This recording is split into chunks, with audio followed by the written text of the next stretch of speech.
আজকের আলোচনায় আমরা একজনের দিকে নজর দেব, যিনি শুধু ভারতীয় ব্যবসায় নন, বিশ্ব মঞ্চেও অত্যন্ত পরিচিত এক নাম, রতন নাভাল টাটা। হ্যাঁ, টাটা গ্রুপের প্রাক্তন চেয়ারম্যান আর একজন দারুণ সমাজসেবীও বটে। আমাদের আলোচনাটা মূলত রতন টাটা জীবন ও কর্মের আলোকময় পথ এর তথ্যের উপর ভিত্তি করে। একদম।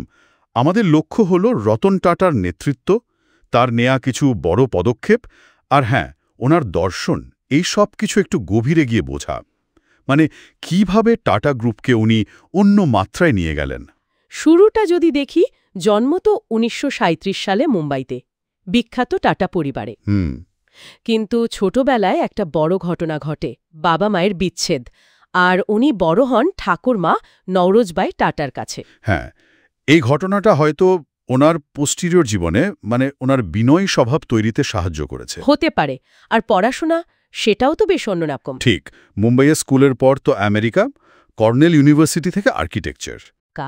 ১৯৬২ সাল, টাটা স্টিল।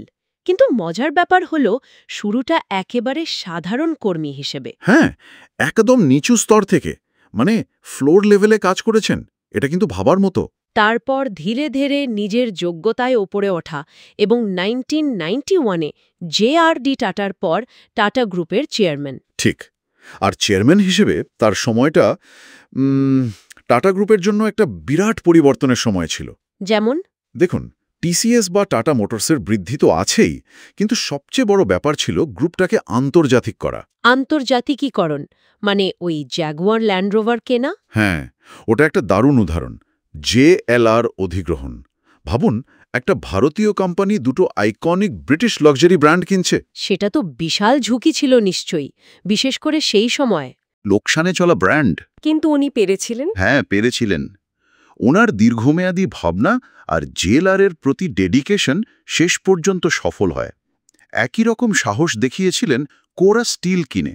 ইউরোপের স্টিল জায়ান্ট, ওটার পর তো টাটা স্টিল বিশ্বের অন্যতম বড় স্টিল কোম্পানি হয়ে গেল। একদম। আর টাটা টিকে দিয়ে গ্লোবাল মার্কেটে ঢোকা, অনেকগুলো বড় পদক্ষেপ। আর ন্যানো গাড়ি, ওই যে ১ লাখ টাকার গাড়ি। আহা, ন্যানো।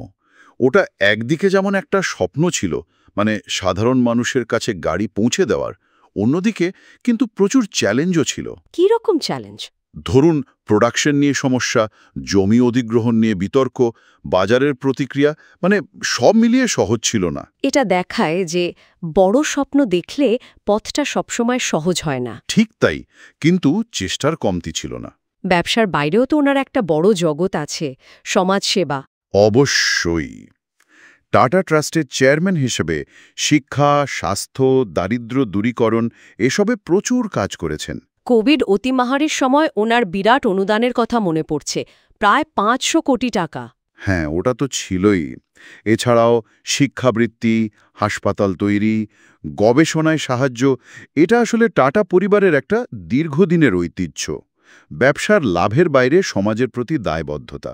আর ব্যক্তিগত জীবন, আমরা যা জানি, খুবই সাধারণ, প্রচার চান না, একদম অবিবাহিত। হ্যাঁ, আর পশুপ্রেমী হিসেবেও পরিচিত। এত উঁচুতে থেকেও এত মাটির কাছাকাছি থাকা, এটা কিন্তু বিরল। এই কাজের স্বীকৃতিও তো পেয়েছেন, পদ্মভূষণ, পদ্মবিভূষণ। হ্যাঁ, ২০০০ সালে পদ্মভূষণ আর ২০০৮ সালে পদ্মবিভূষণ, দেশের সর্বোচ্চ সম্মানগুলোর মধ্যে দুটোই। এছাড়াও অনেক আন্তর্জাতিক স্বীকৃতিও আছে। ওনার একটা কথা খুব শোনা যায় যে, আমি সঠিক সিদ্ধান্ত নেওয়ায় বিশ্বাস করি না, আমি সিদ্ধান্ত নিই এবং তারপর সেগুলোকে সঠিক প্রমাণ করি। এই কথাটা ঠিক কি বোঝায়? এটা আসলে ওনার কাজের মূল মন্ত্র। মানে শুধু ঝুঁকি নেওয়ার সাহস নয়, সিদ্ধান্তটা নেওয়ার পর সেটাকে সফল করার জন্য যা যা করা দরকার, সেই অধ্যবসায়, সেই দায়বদ্ধতা। যেমন জেএলআর বা ন্যানোর ক্ষেত্রে। ঠিক। যেখানে শুরুতেই সাফল্য নিয়ে প্রশ্ন ছিল, সেখানে উনি আর ওনার টিম মিলে খেটে সিদ্ধান্তটাকে সঠিক প্রমাণ করেছেন। এখানেই ওনার লিডারশিপের বিশেষত্বটা ধরা পড়ে। তার মানে রতন টাটা শুধু একজন সফল বিজনেস টাইকুন নন, উনি একজন ভিশনারি লিডার, একজন ইনোভেটর যিনি ঝুঁকি নিতে ভয় পাননি, আবার একই সঙ্গে একজন অত্যন্ত বিনয়ী আর মানবদরদী মানুষ। একদম। ব্যবসায়িক সাফল্য আর সামাজিক দায়িত্ববোধ, এই দুটো জিনিসের মেলবন্ধন ঘটিয়েছেন উনি। ওনার লেগাসি বা উত্তরাধিকার তো শুধু টাটা গ্রুপের সীমাবদ্ধ নয়, তাই না? না, অবশ্যই না। এথিক্যাল লিডারশিপ মানে নৈতিক নেতৃত্ব আর সমাজের ভালোর জন্য কাজ করার যে দায়বদ্ধতা, সেটার একটা স্থায়ী অনুপ্রেরণা উনি দেখিয়েছেন যে ব্যবসা আর সমাজ কল্যাণ একসঙ্গেই চলতে পারে।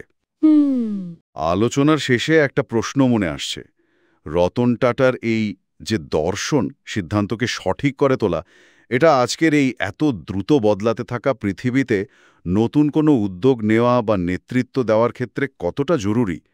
মানে ঝুঁকি নেওয়া আর সেটাকে সফল করার জন্য ঠিক কী ধরনের প্রস্তুতি বা মানসিকতা দরকার, এটা নিয়ে কিন্তু ভাবা যেতে পারে।